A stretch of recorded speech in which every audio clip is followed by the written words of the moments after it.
Mesdames, Messieurs, bonsoir. Bienvenue à une nouvelle émission de Zoom Appalaches. Cette semaine, nous recevons Monsieur Yannick Bourque, qui représente le groupe du bassin versant Caubarrique. Le bassin versant, beaucoup de gens ne connaissent pas c'est quoi un bassin versant. Alors, notre émission va vous permettre d'en connaître beaucoup plus sur ce bassin versant Caubarrique, pour lequel on va faire des précisions tout à l'heure. Alors, M. Bourque, sans plus tarder, je vous laisse vous présenter. Oui, donc bonjour, Yannick Bourque, je suis chargé de projet et du plan directeur de l'eau au comité de bassin d'Average-Chaudière. OK. Qui est représenté par Caubarrique. Oui, exactement, mais en fait, le Caubarrique, c'est le nom de l'organisme de bassin versant qui est en charge de la gestion intégrée de l'eau pour le bassin versant d'Average-Chaudière. OK. Puis, ici, dans la MRC des Appalaches, il n'y a pas beaucoup de municipalités qui font partie du bassin versant Caubarrique, qui se situe. Bien, on pourrait peut-être commencer par le situer. Oui, ben en fait, un bassin versant, tout d'abord, pour ceux qui ne savent pas c'est quoi, ça répond à des limites naturelles. Donc, il faut le voir un peu comme la zone de drainage des eaux pour la rivière Chaudière. Donc, c'est un peu comme le fond d'un évier. On sait bien, l'évier, l'eau, peu importe où elle tombe, elle va toujours finalement se retrouver finalement dans le trou, donc qui est l'exutoire de l'évier. Mais un bassin versant, c'est un peu la même chose. Donc, toute l'eau d'un secteur se draine dans la rivière Chaudière, qui elle-même là, se jette là, dans le fleuve Saint-Laurent. Donc, comme je disais, ça répond vraiment à des limites naturelles. Puis nous, le bassin versant, on touche à 8 MRC, dont la MRC des Appalaches. Puis c'est 7 municipalités là, dans votre MRC là, qui sont présentes dans le bassin versant de la rivière Chaudière. Il y en a quelques-unes qui ont une plus grande présence. On parle entre autres de Hadstock, Tetford Mines, Sacré-Cœur de Jésus, East Broughton et également Sainte-Clotilde-de-Beauce. Puis il y a deux autres municipalités qu'on vient un peu toucher, là, donc Saint-Pierre-de-Broughton là, et Saint-Jacques-de-Lydie. Un ou deux ruisseaux qui se dirigent vers la Chaudière. Même pas, là, c'est assez minime. Là, on parle de moins de 5% du territoire de ces deux municipalités-là qui sont dans le bassin de la Chaudière. Là. Fait que c'est des têtes de petits cours d'eau. Là. OK. Et puis, la gestion intégrée de la rivière Chaudière, ça veut dire quoi, ça? Ben, en fait, nous, notre mission, elle provient du ministère de l'Environnement. Donc, on est un organisme qui est mandaté par le ministère de l'Environnement et de la lutte contre les changements climatiques pour assurer la gestion intégrée de l'eau. C'est-à-dire, en fait, c'est vraiment tout ce qui est les activités de concertation, sensibilisation, information là, en lien avec la gestion de l'eau. Donc, on agit auprès de tous les usagers de l'eau là, pour assurer là, la protection des ressources en eau. Là. Et le plan directeur de l'eau, c'est pas nécessairement Caubarrique qui l'établit. Ben, en fait, il faut le voir un peu que en fait, le plan directeur de l'eau, c'est un document qui émane de notre mission, qui vient dresser un portrait là, des ressources en eau pour le bassin versant de la rivière Chaudière et par la suite là, émet un diagnostic et un plan d'action. Puis il est fait en concertation avec le milieu. Donc c'est sûr que c'est nous au Caubarrique qui avons rédigé le plan directeur de l'eau, mais le plan d'action est fait avec tous les acteurs de l'eau. Donc on parle par exemple du milieu municipal, donc tout ce qui est municipalité, MRC, le milieu agricole, par exemple l'UPA, les syndicats locaux de l'UPA, par exemple dans votre secteur, si c'est le syndicat des Appalaches, également tout ce qui est les groupes forestiers, donc les groupements forestiers, les agences de mise en valeur de la forêt privée, et tout ce qui est aussi les groupes socio-communautaires, donc par exemple des associations de riverains, par exemple dans votre secteur le lac Jolicoeur, donc l'association des riverains du lac Jolicoeur, ou les conseils régionaux de l'environnement, là, entre autres celui de la Chaudière-Appalaches. Là. Okay. Donc, quand même, c'est vraiment finalement, tous les intervenants qui peuvent avoir un rôle de près ou de loin là, à jouer avec la gestion de l'eau. Là. Et depuis quelques années, on parle d'une plante envahissante qui s'appelle la berce du Caucase. Oui. Est-ce que vous, comme les autres bassins versants, vous avez ça à votre programme? Oui, ben en fait, en Chaudière-Appalaches, un projet régional là, de lutte à la berce du Caucase qui a été mis sur pied, qui est majoritairement financé là, par le Fonds d'appui au rayonnement des régions, donc finalement par les... Le phare. 10, oui, le phare, exactement. Puis c'est 10 MRC, je pense, en Chaudière-Appalaches, incluant la ville de Lévis. Il y a 9 MRC, puis la ville de Lévis. Oui, exactement. Donc, par les 10 entités municipales. Puis c'est un projet des organismes de bassin versant de Chaudière-Appalaches, donc du regroupement des organismes finalement de bassin versant de la région. Et c'est le Caubarrique qui est le gestionnaire du projet. Donc nous, on est vraiment les gestionnaires des fonds et aussi les coordonnateurs de la démarche régionale. Puis ce projet-là a été mis sur pied parce que dans la région, il y a une grande présence de berce caucase, qui est une espèce exotique envahissante qui se répand très rapidement et aussi qui est assez nuisible, entre autres pour l'humain, parce que bon, lorsqu'on la touche, la sève peut créer des brûlures là, assez importantes au corps humain. Donc, c'est un projet d'éradication de la berce cocasse qui avait été mis sur pied il y a 3 ans. Il y a eu 3 étés là, de lutte, donc d'éradication de la berce. Puis cet été, donc l'été 2020 en fait, c'était le dernier été là, où il y a eu des travaux d'éradication. Le projet là, prend fin au 31 mars 2021. OK. Mais pour la rivière Chaudière, la berce du Caucase, étais-tu rendu là?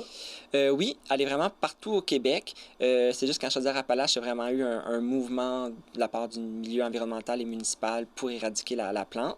Mais je vous dirais qu'au niveau des différents bassins versants de la région, le bassin de la Chaudière n'était pas celui là, qui avait le plus de berce Caucase. C'était surtout dans le secteur là, de Bellechasse, là, entre autres la rivière Boyer, OK. le ruisseau Fourchette. Là. C'est là qu'il y en avait le plus. Ouais. C'est une plante autochtone, ça? Non. Ou ça vient d'Europe? Non, ou... c'est pas une plante qui est indigène en Amérique du Nord. Ça vient du Caucase, donc tout ce qui est l'Azerbaïdjan, l'Arménie.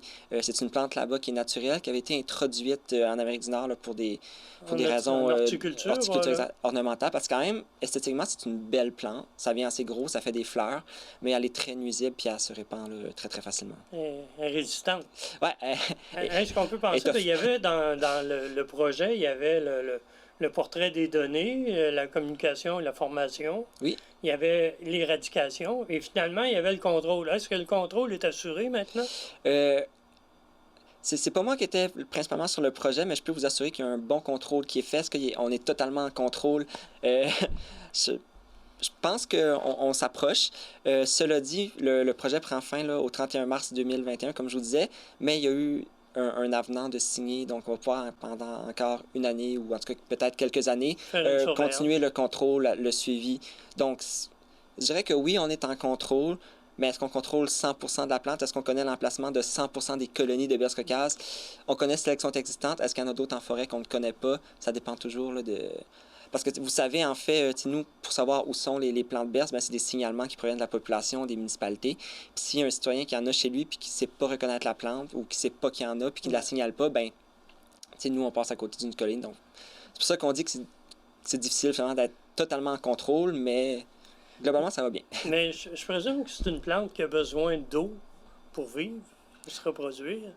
C'est pour ça que l'ouvrage a été confié aux organismes de bassin versant? Oui, parce qu'elle était très présente justement le long des cours d'eau.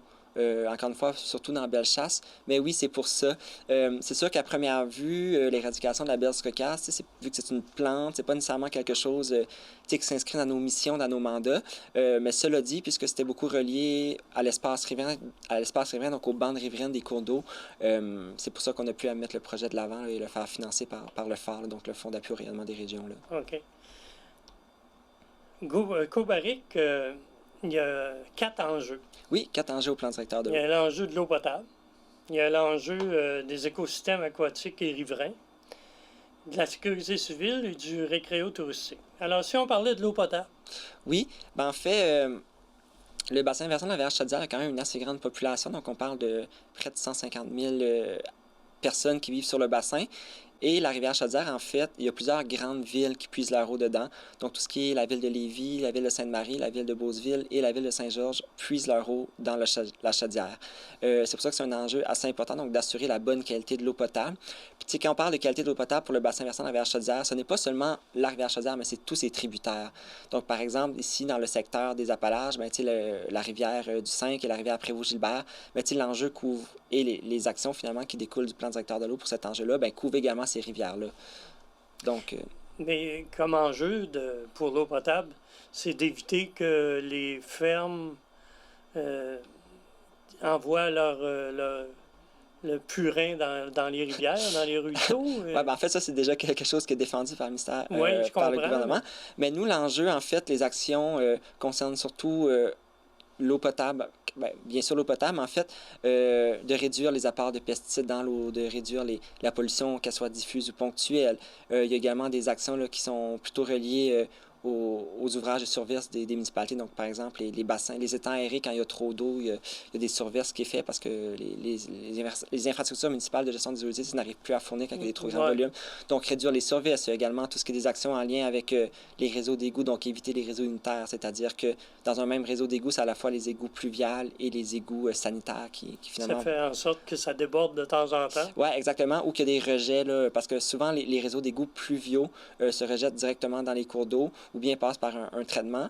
Mais c'est parce que par le passé, ce qui arrivait, c'est que les réseaux d'égouts comprenaient à la fois les eaux pluviales et les eaux sanitaires, donc les eaux issues des maisons, donc les eaux domestiques, donc l'eau des toilettes, l'eau des lavabos. Mais là, dans la plupart des cas, maintenant, ces réseaux-là sont séparés. Donc, il y a vraiment un réseau d'égouts pluvial et un réseau d'égouts sanitaire.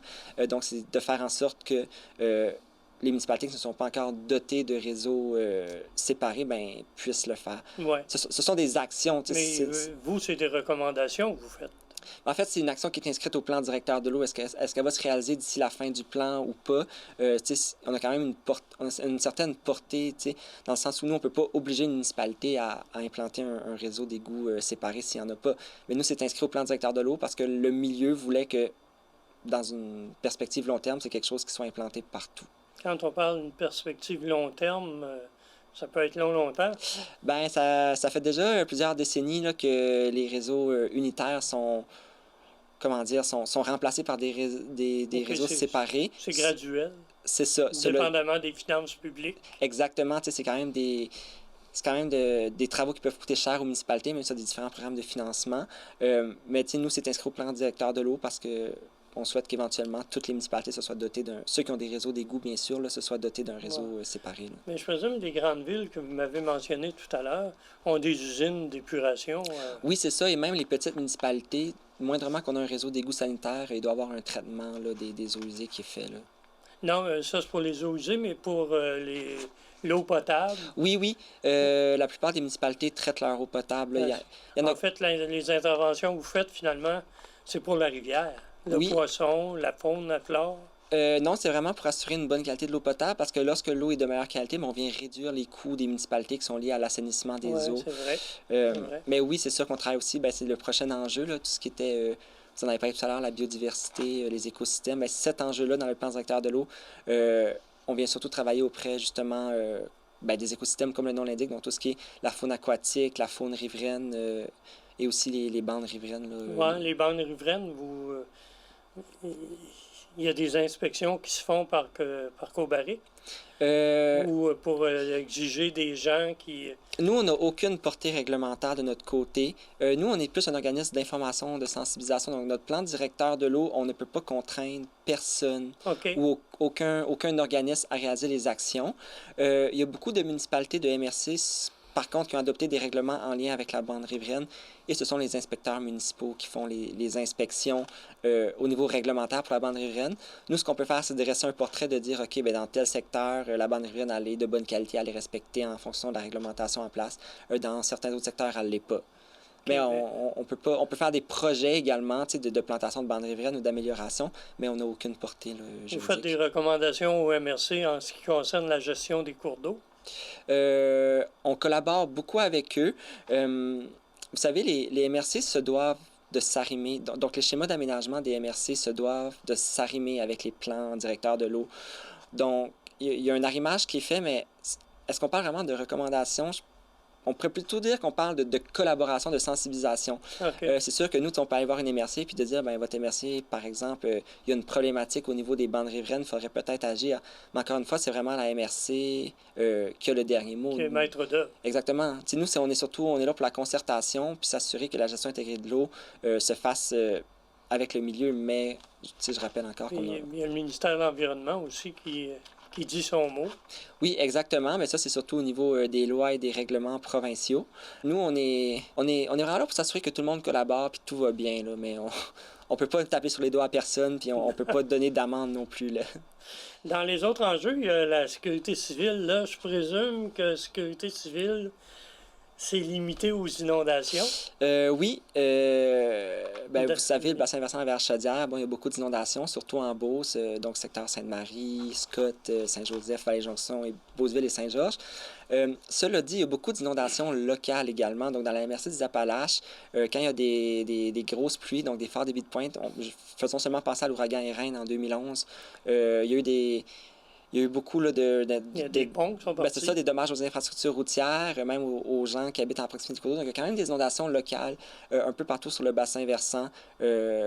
Ici, ça a été le cas, je sais, dans le secteur de Sainte-Clotilde de Beauce, là, également à Adstock, je pense, qu'il y avait eu là, certains dommages en 2011. East Broughton aussi. Oui, East Broughton également. C'est sûr que ce n'est pas les inondations qu'on connaît vraiment, par exemple, à Sainte-Marie, mais cela dit, ça veut l'enjeu sécurité civile du plan directeur de l'eau, tous les enjeux s'adressent à l'ensemble du bassin versant, même si parfois les problématiques sont plus ponctuées dans certains secteurs. Là. La sécurité civile a exigé, dans plusieurs municipalités le long de la rivière Chaudière, de soit démolir des maisons ou les transférer ailleurs.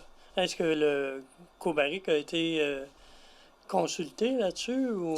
Non, parce que on est au courant de la démarche, on collabore, on travaille beaucoup avec les municipalités, mais cela dit, comme c'était plus une portée réglementaire, c'était surtout le ministère avec les municipalités. Nous, on collabore beaucoup avec les municipalités victimes d'inondations pour tout ce qui est les projets en cours, réduire le risque, la vulnérabilité, ou même avec certaines municipalités, entre autres la municipalité de Scott, on travaille avec eux sur la revitalisation et la reconstruction du centre-ville. Mais le programme du ministère de la Sécurité publique, c'était vraiment entre le ministère et les municipalités. Là. Mais c'est sûr qu'avec les bureaux des inondations du Québec qui ont été mis sur pied et dont les activités s'approchent très, très rapidement, là, c'est sûr qu'il y a une collaboration à être intégrée. Là. On va participer au processus. Là. Est-ce que ça va changer un peu l'idée de protection quand on pense qu'une municipalité comme Vallée-Jonction, il va y avoir eu à peu près une quarantaine de maisons démolies ou déménagées. Sainte-Marie-de-Beauce, quasiment tout le centre-ville va être déplacé. Au niveau vraiment de la rivière Chaudière, c'est un peu plus de 600 bâtiments qui sont détruits, là, répartis dans plusieurs municipalités. Sainte-Marie étant la plus grande là, avec 400 bâtiments là, environ là, qui ont été ou qui vont être démolis à terme. Là. Donc, ça va changer un peu votre rôle chez Cobaric. Moins de surveillance du côté de sécurité civile ou essayer d'améliorer encore plus? En fait, c'est pas parce qu'il n'y a plus de maisons dans le secteur qu'il n'y aura plus aucune activité. Les usages vont se transformer dans les secteurs où les bâtiments ont été démolis. Donc oui, l'enjeu sécurité civile conserve toute sa pertinence. Les routes vont rester là, les zones riveraines, par exemple, si les municipalités décident de faire des parcs ou d'autres infrastructures, c'est sûr que l'enjeu est toujours là. Tu vas toujours avoir des inondations. C'est pas parce qu'il n'y a plus de maisons qu'il n'y a plus de risques. Ouais. C'est pas parce qu'on enlève les maisons qu'il n'y a plus d'inondations. Non, mais par contre, c'est des inondations qui ne causeront pas de dommages. Il va y avoir moins de dommages matériels. Moins, ouais. Exactement. C'est sûr que nous, tout ce qui est au niveau des dommages monétaires, nous, on participe. On n'est pas là pour renflouer les coffres, mais on travaille quand même beaucoup avec les municipalités parce que il y a beaucoup de... Même si les municipalités, leur secteur inondé, finalement, tranquillement se transforment, donc s'enlignent vers d'autres usages. Ça reste que du travail à faire, de sensibilisation, également la vulnérabilité des secteurs, la vulnérabilité des municipalités. Donc nous, c'est beaucoup sur ces volets-là qu'on travaille au niveau municipal, là, en lien avec les inondations et la sécurité civile. Il y a également le système de surveillance de la rivière Chaudière, là, qui est notre projet, notre vitrine au comité de bassin de la rivière Chaudière, donc qui est le système par lequel les citoyens peuvent s'abonner directement et recevoir des notifications sur les niveaux d'eau, les alertes quand il y a des inondations. Donc, s'il entre en inondation mineure, moyenne ou majeure. Par courriel ou Internet? Courriel, texto, et le site est toujours accessible. Les niveaux d'eau sont accessibles aux 30 secondes là, sur le site Internet. 30 secondes? Oui, exactement. Fait que, par exemple, en ce moment, les gens qui écoutent pour aller voir sur le site du SSRC, donc le système de surveillance de la rivière Chaudière, pour voir c'est quoi les niveaux d'eau actuels. Mais les gens qui sont abonnés, donc par exemple, vous avez une maison à Sainte-Marie ou bien votre grand-mère habite à Sainte-Marie, puis vous voulez savoir quand il va y avoir une inondation, bien, le système envoie des alertes quand que, la ville de Sainte-Marie entre en inondation au niveau des différents paliers, donc inondation mineure, moyenne et majeure. Là. OK. Alors, on peut prévenir vite grand-maman sort de là. Exactement. Si grand-maman n'a pas accès ou est moins à l'aise avec la technologie, quelqu'un de sa famille peut l'aider et recevoir les alertes pour elle et lui téléphoner. Là. Okay. Donc, il y a beaucoup d'abonnés. C'est un système qui fait un peu l'envie de plusieurs organismes de bassin versant et municipalités MRC au Québec. Là. On est la sécurité civile insiste beaucoup là-dessus. Et vous avez été dans les premiers à le faire. Oui, exactement. Nous, au Cobarec, on est les gestionnaires du système. Le système ne nous appartient pas, donc il appartient aux municipalités. C'est vraiment les municipalités riveraines de la Chaudière qui ont choisi de mettre en place ce système-là. Et nous, puisqu'on est l'organisme qui s'occupe de la gestion intégrée de l'eau, ils nous ont confié la gestion. OK. C'est Coca qui fait les appels ou... Non. COCA, ça, c'est un autre organisme là, qui est vraiment au niveau des services d'urgence. Nous, on ne fait pas d'appel, comme je dis, c'est le site Internet lui-même qui, lorsque les stations hydrométriques enregistrent des niveaux d'eau qui correspondent à des inondations, génère des alertes qui sont envoyées aux abonnés. Puis l'abonnement est gratuit, là, donc n'importe qui peut s'abonner gratuitement au système de surveillance. C'est ce qu'on appelle... les téléphones intelligents. Oui, exactement. Ou même par courriel. L'alerte peut se faire par courriel également. Et il nous reste le dernier secteur, le récréo touristique. Oui. On sait qu'à partir de lac Mégantic, en descendant, Saint-Georges ont des gros parcs sur le long de la rivière. Il y en a un peu partout. Oui. Cobarec fait quoi là-dedans? L'objectif de l'enjeu 4, qui est le récréotourisme dans le plan directeur de l'eau, c'était de favoriser, voire même ramener un engouement de la population vers l'accès à la rivière. La rivière Chaudière, elle est vue un peu comme seulement le cours d'eau qui traverse la région et que des inondations, mais pourtant elle a un fort potentiel récréotouristique. Donc cet enjeu-là du plan directeur de l'eau visait surtout à promouvoir l'accessibilité à la Chaudière, de se réapproprier le cours d'eau. Donc nous, on a plusieurs projets en lien avec le récréotourisme, entre autres le projet de cartographie des parcours canotables. Donc on a sur notre site Internet une carte interactive. Comme à Vallée-Jonction, il y en a un, là? Vallée-Jonction, c'est la base de plein air. Ouais. Eux, c'est une entreprise privée au niveau du plein air, mais nous, on a vraiment fait une cartographie des différents parcours canotables sur la Chaudière et ses tributaires. Le projet est en cours. Pour le moment, là, il y a seulement les cours d'eau de la MRC du Granit qui a une carte des parcours qui peuvent être, en fait, des rivières qui peuvent être descendues en canot, en kayak, avec les accès, les obstacles, les rapides. C'est des cartes imprimables, c'est très bien fait. Au niveau des Appalaches, puisque vous êtes surtout en tête de notre bassin versant, la seule rivière là, qui est canotable, c'est la rivière Prévost-Gilbert. Puis c'est à venir ce printemps, elle va être cartographiée dans le secteur de Sainte-Clotilde-de-Beauce. Elle ne vient pas trop basse? C'est sûr qu'il faut que le niveau d'eau soit assez haut pour le faire en canot. Donc, s'il y a des grosses pluies au printemps ou à l'automne, mais c'est sûr qu'en plein été, en sécheresse, vous allez défaire votre canot. On part du barrage à Sainte-Clotilde puis on descend vers la Beauce. Le parcours va être...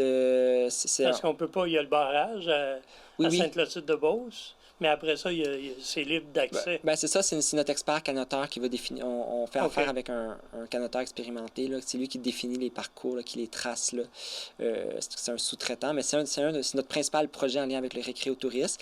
Sinon, vous en avez parlé, là, il y a plusieurs initiatives municipales, donc des parcs ou des accès. Donc, entre autres, vous avez parlé de la ville de Saint-Georges, là, que les parcs riverains. Également les Grandes Gorges, je pense, ça s'appelle. C'est le parc des îles Poseurs. Il y a également le parc des Sept Chutes. Les Sept Chutes, c'est ça. Un peu les Grandes Gorges, c'est à Québec.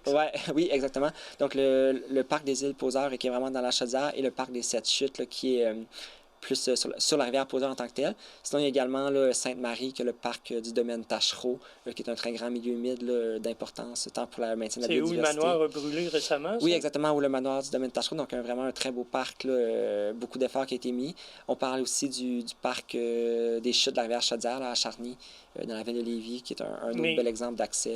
Cobarec est coordonnateur, mais il ne fait pas le projet. C'est les municipalités qui le font. Nous, le projet, en fait, les actions de faire des accès à la rivière Chaudière est inscrit au plan directeur de l'eau. Nous, on peut faire des projets, on collabore avec plusieurs municipalités pour des projets d'accessibilité à la Chaudière. Et ça pourrait advenir que nous, on fasse un parc riverain moyennant le financement.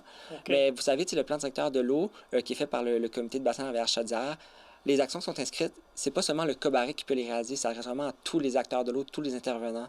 Donc nous, on est surtout un guide, si on veut, on peut aussi réaliser des projets là, en lien avec les actions. Là. Par exemple, dans la MRC des Appalaches, le plus gros projet qu'on a fait récemment, c'est la restauration de l'habitat de l'Ombre de Fontaine dans la rivière Prévost-Gilbert, donc vraiment ici, là, dans le bout de Robertsonville. On a fait des aménagements là, pour l'habitat de l'Ombre de Fontaine. Donc ça, c'était un projet qui s'inscrivait dans une action qui était à l'enjeu 2, donc l'enjeu sur les écosystèmes et la biodiversité.